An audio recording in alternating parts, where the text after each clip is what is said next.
Continuando nuestra segunda parte de la unidad 2 de espiroquetas y microaerofílicos, entonces recordemos nuestros objetivos de aprendizaje, los cuales son explicar los diferentes géneros y especies bacterianas a través de la descripción y sus características morfológicas, sus condiciones de crecimiento y reproducción, las células y tejidos que infectan, las patologías relacionadas junto con sus complicaciones para definir su rol patogénico en el huésped. Segundo objetivo, describir la capacidad patogénica de las bacterias a partir de los factores de virulencia de cada especie para relacionarlos con los signos y síntomas de las infecciones en humanos. Y vamos a identificar las pruebas diagnósticas utilizadas en la detección de las diferentes especies bacterianas a través de la clasificación e interpretación de su utilidad diagnóstica para seleccionar la más conveniente en cada caso clínico. Entonces, iniciamos con el género Leptospira en esta parte. El género Leptospira, obviamente dentro del grupo de espiroquetas, vamos a encontrarlo ubicado taxonómicamente en el orden Espiroquetales, familia Leptospiraceae, género Leptospira, descrito por Noguchi en 1917.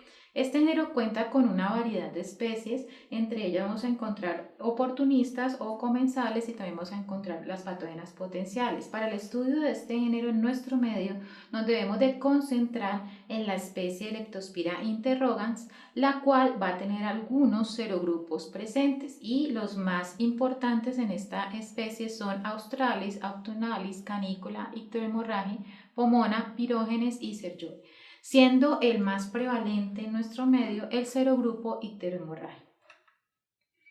Característicamente este género vamos a encontrar que dentro de las especies patógenas van a ubicarse especialmente como reservorios en los túbulos renales de algunos animales.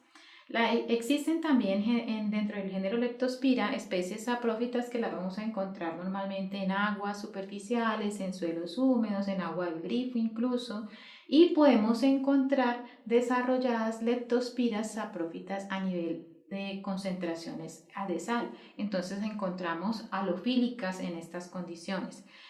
Dentro de la estructura y morfología, al igual que todas las espiroquetas, estas no son visibles en microscopía óptica común. No la podemos observar a través de la coloración de Gram por lo del índice de refracción. Sin embargo, vamos a utilizar microscopía de campo oscuro y Leptospira en particular se va a caracterizar porque tiene en sus extremos como una apariencia de ganchos, como si tuviera ganchos en sus extremos. Esto la va a diferenciar de las otras espiroquetas que estamos estudiando. Entre otras características que se han logrado determinar, a pesar de que su cultivo va a ser difícil en medios convencionales, es que son aerobios estrictos. Aparte de esto, tienen unas enzimas como la hialuronidasa que le dan la capacidad de invadir los tejidos. Tiene una envoltura similar, como lo hemos mencionado al inicio de las espiroquetas, a todas las bacterias gram negativas y va a presentar dos flagelos que están básicamente ubicados en los extremos de la estructura bacteriana. De allí que debemos reconocer que el hábitat de estos microorganismos pues básicamente son ubicuas, excepto en Antártica por la temperatura, son hidrofílicas, ya sabemos que están presentes en diferentes nichos pues acuáticos y se encuentran frecuente en los túbulos renales de manera normal en algunos grupos de roedores como las ratas y los ratones. Sin embargo, debemos de tener en consideración que hay otros animales que son reservorios también naturales que en algún momento pueden estar como reservorios pero también llegan a enfermarse. En este caso están los cobayos, los caninos dentro de nuestros animales domésticos van a estar ellos también y también se pueden enfermar de leptospirosis y el ganado vacuno. De allí que cómo se da la transmisión de este microorganismo, cómo adquiere una persona o cómo desarrolla la enfermedad de leptospirosis. Puede ser por una exposición directa o indirecta, pero siempre a algún fluido corporal de animales infectados o animales que sean reservorios. De allí que la exposición directa es a expensas principalmente de la manipulación de tejidos de animales infectados. Entonces, este punto, esta forma de transmisión la asociamos más desde el punto de vista ocupacional. Cuando el individuo están, digamos, los que se dedican a criaderos en ganados o a mataderos de estos ganados como tal para el consumo de la carne. Si el animal está enfermo y ellos tienen algún traumatismo a nivel de piel, puede ingresar microorganismo por esa vía. Y en cuanto a la exposición indirecta, entonces es cuando el individuo ingiere alimentos o aguas contaminadas con fluidos corporales de estos animales. Por ejemplo, aguas o alimentos contaminados con orina del ratón o de algún tipo de roedor. Entonces, en la imagen a su derecha van a encontrar como el portador de leptospira, precisamente los roedores como principales portadores, la orina infectada genera entonces o se deposita en el agua o en suelo, el cual queda contaminado y de allí otros animales y el humano logra contraer la infección, ya sea por exposición directa o indirecta. Epidemiológicamente hablando, la exposición indirecta es, a pesar de que es la forma menos eficaz de adquirir la infección, es la forma más frecuente de lo que vamos a recibir, por ejemplo, en el área clínica. En esa transmisión hay que tener en cuenta lo siguiente, cómo ocurre ese proceso de transmisión y también la parte de patogénesis. Las bacterias del género Leptospira tienen una membrana externa, unas lipoproteínas, tienen unas proteínas periféricas y de transmembrana que lo que hacen es adherirse a la matriz extracelular y en este caso van a generar también una unión al factor H. Recordemos que el factor H sirve como proteína de control en la vía de complemento y a partir de esa primera adhesión van a tener la capacidad de inducir el ingreso a nivel de vía sanguínea y a nivel de vía linfática. Una vez ha ingresado vía sanguínea o vía linfática, entonces va a llegar a otros órganos. Este microorganismo no tiene tropismo especial por ningún tejido ni por ningún órgano, por lo tanto, esto se da a expensas de una disrupción que se da en la membrana endotelial de pequeños vasos. Es lo primero que ellos hacen, generando allí un proceso de vasculitis. De allí que entonces la leptospirosis, como lo mostramos en esta gráfica, en este cuadro, puede llegar a cualquier órgano, de tal manera que mencionamos que esta enfermedad tiene amplio espectro clínico, o sea, puede llegar a generar hemorragias cuando se concentra a nivel endotelial, a nivel de riñón puede generar una insuficiencia renal, a nivel de pulmón una neumonía hemorrágica, meninges generando una meningitis allí también, a nivel de músculos desarrollaría una miositis, a nivel ocular podría generar un proceso de uveitis y a nivel de hígado podría expresarse de manera generando en el paciente una ictericia. En la clínica entonces de leptospira se reconoce una infección subclínica que es la mayoría de las veces, o sea, el 90% de los individuos que entran en contacto con leptospira desarrollan una infección subclínica. Y el otro porcentaje entonces puede llegar a generar un síndrome clínico, realmente un síndrome clínico que podría progresar cualquiera de los dos que vamos a explicar por una fase aguda o una fase inmunológica. De allí esos síndromes clínicos tenemos que puede darse una enfermedad sistémica autolimitada en el 90%, o sea, pasaría como un cuadro incluso pseudogripal, a veces con algún trastorno gastrointestinal, pero no pasaría mayor. O puede darse una enfermedad severa potencialmente letal, la cual entonces ya va a ubicarse en otros órganos, puede generar una falla renal, una falla hepática, neumonitis o diátesis hemorrágica. Por lo tanto, es importante que nos ubiquemos en esta gráfica de evolución y diagnóstico. Miren ustedes que hasta la primera semana se considera una fase aguda de leptospiremia, donde la bacteria va a estar obviamente en sangre, y de la segunda semana en adelante se considera una fase inmunológica o de leptospiruria. Esto es importante tenerlo en cuenta como para enfocarnos ya en el diagnóstico. Si el paciente llega a la consulta en la primera semana con esa sintomatología, que no es una sintomatología específica realmente porque va a parecerse incluso a procesos o cuadros virales como por ejemplo dengue, vamos a encontrar las leptospiras a partir de sangre o incluso en líquido cefalorraquídeo durante la primera semana, pero deberíamos solicitar microscopía de campo oscuro, o sea, se tiene que basar la prueba en microscopía de campo oscuro para poder observar esas leptospiras. La muestra de orina será positiva o se podrá observar positiva a partir de la segunda semana o finales de la primera semana, allí es donde pudiéramos encontrar leptospira. Noten ustedes que las leptospiras presentes en orinas en reservorios, ahí me refiero a aquellos que generan esa enfermedad autolimitada o aquellos que están de forma subclínica, si no son tratados van a seguir eliminando leptospiras por muchos años y debemos de considerar las muestras de estos pacientes altamente infecciosas todavía. Hay que hacer una manipulación adecuada. En las personas que sí se les logra diagnosticar leptospirosis, entonces tendrán una fase de leptospiruria más o menos hasta mediados o finales de la semana 4 si hay tratamiento con antibiótico.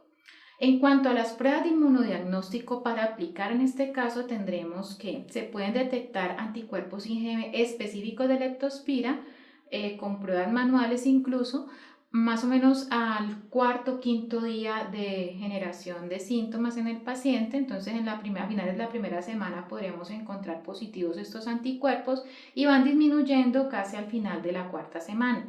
Los anticuerpos IgG específicos contra leptospira los podríamos solicitar después de la segunda semana en adelante, pues, porque sabemos que esos son los anticuerpos de memoria. Entonces hay que tener en cuenta las dos fases que se dan en la enfermedad para sí mismo solicitar muestra clínica y qué prueba solicitar. Por otra parte, el género Borrelia, siendo también una espiroqueta, este va a estar más asociado con la diseminación a nivel sanguíneo. Vamos a tener en cuenta que taxonómicamente Borrelia se caracteriza por pertenecer al orden Spiroquetales, familia Spiroquetácea, género Borrelia, y se describe una gran cantidad de especies en este género. De allí es importante tener en cuenta las características que va a presentar este género. A pesar de que tiene el mismo índice de refracción que otras espiroquetas, se ha logrado determinar de manera muy débil en una coloración de Gram algunas espiroquetas, pero se requiere un ojo muy experto de microscopista para que pueda observar eso que está señalado en la fotografía superior, que parecen como unos detritos allí, como una fibrina, corresponde a una espiroqueta del género Borrelia. Entonces es una tinción demasiado débil para observarlas como gram negativas. Tienen flagelos periplásmicos cuando se ha logrado cultivar, que también pues sería un cultivo especializado. Se ha considerado como microbiofílico, realmente tiene requerimientos nutricionales complejos, lo cual dificulta su recuperación en cultivos convencionales, incluso en cultivos celulares. Y se pudiera observar también a partir de otras coloraciones, como la coloración de Wright o en extendidos periféricos. Ustedes ven en la fotografía inferior una espiroqueta que su longitud más o menos abarca 3 diámetros de un glóbulo rojo. De allí, entonces, hablemos un poco de patogenia, y allí se las ubico interrogada porque lo que existe hasta el momento entre los estudios son teorías. Entonces vamos a mencionar y a leer algunas y ampliar algunas de estas teorías. La patogenia está muy interrogada porque dentro de lo que se conoce del género Borrelia se encuentra que el crecimiento bacteriano puede darse en vectores, y hablaremos entonces de invertebrados que transmiten este microorganismo, y en hospedadores, el cual es regulado por una expresión génica que lo que hace es funcionar como de manera diferencial con aumento y disminución de las proteínas de la superficie externa. Es como algo intermitente que se da allí. Especialmente esto se ha visto en la proteína descrita como proteína de superficie externa, específicamente en la especie Borrelia burgdorferi. Por otra parte, dentro de lo que se conoce y se establece la respuesta inmunitaria al microorganismo, se va a encontrar reducida en el momento de aparición de las lesiones cutáneas, sobre todo cuando estamos en la manifestación de enfermedad de Lyme. Y lo que va a generarse es que posteriormente, meses o años siguientes, se van a producir anticuerpos encargados de inducir la eliminación de las bacterias mediadas por el complemento. Entonces, otra teoría dentro de esa patogénesis que está desarrollando las especies importantes de este género. Se describe también que estas bacterias no van a sintetizar toxinas reconocidas y se van a eliminar con rapidez cuando existe una respuesta de anticuerpos específica organizada, pero es muy difícil saber quién ha estado en contacto realmente con el microorganismo, de pronto por datos epidemiológicos. Y se establece, por ejemplo, en cuadros o manifestaciones como fiebre recurrente, que los ciclos periódicos febriles y afebriles en esta condición clínica se deben a las variaciones antigénicas. De allí entonces que debemos de seguir ahondando y profundizando en cómo funciona esa patogenia del género Borrelia, porque hasta la fecha realmente falta mucho por establecer y estudios un poco más robustos. Hablemos un poco de la clínica de borreliosis, fiebre recurrente. Esta fiebre recurrente se describe o se clasifica en dos tipos de fiebre.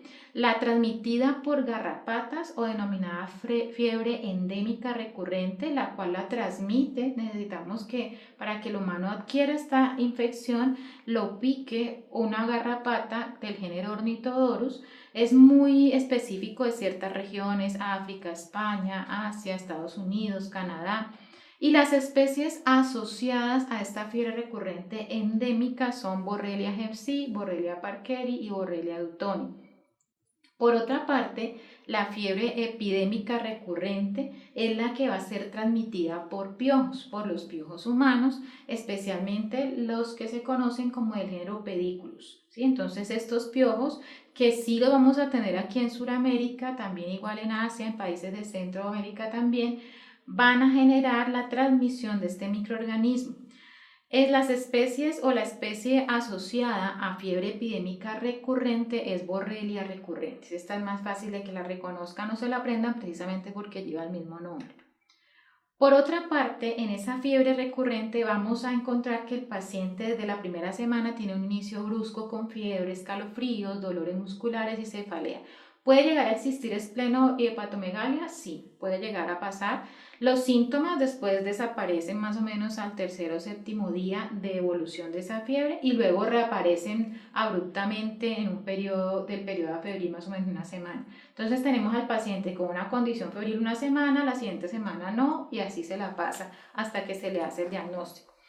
En cuanto a la gravedad del curso clínico y la evolución del paciente, se estima que la fiebre recurrente epidémica tiene una mayor gravedad que la fiebre recurrente endémica. Entonces tengámoslo en cuenta porque fiebre recurrente epidémica sí tenemos casos descritos aquí en Colombia.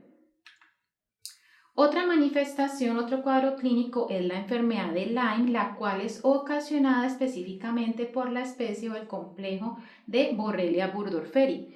Esta enfermedad es transmitida por las garrapatas del género o el complejo Ixodes ricinus, lo cual lo expresan aquí. CDC nos propone este ciclo de vida precisamente de la garrapata, pero de este ciclo biológico lo que quiero resaltar son los reservorios también de la bacteria y a su vez los cuales utiliza la garrapata como hospedador en cierta manera, que son el venado de cola blanca y los ratones de patas blancas. Estos dos reservorios son fundamentales en el ciclo biológico de la garrapata, que a su vez está ayudando a transmitir el microorganismo Borrelia burgdorferi. Importante que recordemos la definición de vector en este punto. Un vector es un invertebrado capaz de transmitir un microorganismo, pero además este microorganismo debe haber hecho o tiene que utilizar ese invertebrado como parte fundamental dentro de su ciclo biológico. De allí que la enfermedad de Lyme entonces inicia más o menos después de la picadura. Para que la garrapata genere la enfermedad de Lyme o transmita el microorganismo debe haber pasado al menos 24 horas adherida a la piel del humano. ¿Por qué puede pasar desapercibida tanto tiempo? Porque a través de su cavidad bucal y su proboscis tiene la capacidad de secretar unos elementos que funcionan como anestésicos y como anticoagulantes. Anestésicos para evitar que sea sensada por el dolor o el escozor que pueda producir su picadura o su adhesión, y anticoagulante porque utiliza como bomba de succión constantemente para alimentarse. Entonces, después de que el microorganismo es introducido por la garrapata, en 3 a 30 días pueden aparecer unas lesiones cutáneas en el punto de la picadura. Se forma una lesión que es completamente específica, típica, que es el eritema migratorio. Lo que ustedes ven allí como en forma de tiro al blanco, precisamente inicia con una mácula o una pápula pequeñita que va aumentando de tamaño de forma concéntrica y va formando zonas eritematosas intermitentes. ¿Esto por qué se da? Precisamente por la variabilidad antigénica que tiene Borrelia burgdorferi y lo cíclico que puede resultar desde la modificación genética de expresar o no sus proteínas de superficie. Posteriormente, en semanas después de que se da el eritema migratorio, la lesión puede desvanecer e incluso puede desaparecerse, pero pueden aparecer nuevas lesiones similares de forma transitoria. ¿Qué signos y síntomas puede presentar el paciente? Malestar general, cansancio intenso, cefalea, fiebre, escalofrío, dolores musculares, algo como si fuera un cuadro gripal también. Esto puede desaparecer o considerarse constante hasta las 4 semanas. Borrelia en enfermedad de Lyme, al igual que sífilis epidémica, también puede llegar a generar fases secundarias y fases terciarias a tal punto que se pueden dar condiciones de neuroborreliosis. En cuanto al diagnóstico de Borrelia, entonces se da por microscopía, pues no será la más sensible específica, pero pues se puede utilizar utilizando coloraciones de James Allwright, los cuales se pueden hacer a partir de extendidos sanguíneos si son fiebres recurrentes o a partir de las lesiones de la zona eritematosa si son casos de enfermedad de Lyme. Y se encontrarían entonces los glóbulos rojos y las espiroquetas circulantes en sangre. Y lo mejor es utilizar inmunodiagnóstico, sobre todo por pruebas de inmunofluorescencia o pruebas de inmunoensayo enzimático en pacientes no tratados, detectando anticuerpos IgM, detectando anticuerpos IgG, y si hay condiciones o signos que nos indique una neuroborreliosis, pues tendríamos que solicitar detección de anticuerpos en líquido cefalorraquídeo específicamente. Por otra parte, ya terminando esta primera partecita de espiroquetas, entonces hablemos un poco de los microaerofílicos. De estos microaerofílicos ustedes van a tener la experiencia en clase, vamos a contar con 2 grupos que van a profundizar sobre la parte clínica de estos 2 microaerofílicos. Recordemos entonces los géneros que vamos a abordar es Helicobacter y Campylobacter. ¿Qué es un microaerofílico? Es un microorganismo que requiere concentraciones específicas de oxígeno. Entonces, por aquí pueden ustedes interpretar nuestro humor microbiológico de Ecoliana la bacteria, que le pregunta dónde está el Helicobacter y recuerden que él es microaerofílico estricto.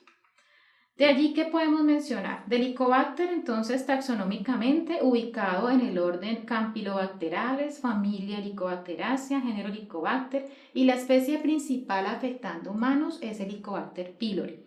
Helicobacter pylori se ubica taxonómicamente en este grupo y simplemente en esta tabla tomada de la página Helicobacter Spain, que les sugiero la consulten, vamos a encontrar una descripción bastante general y principal. Es un microorganismo que posee flagelos, que puede poseer entre 4 a 8 flagelos y puede ser unipolar o bipolar.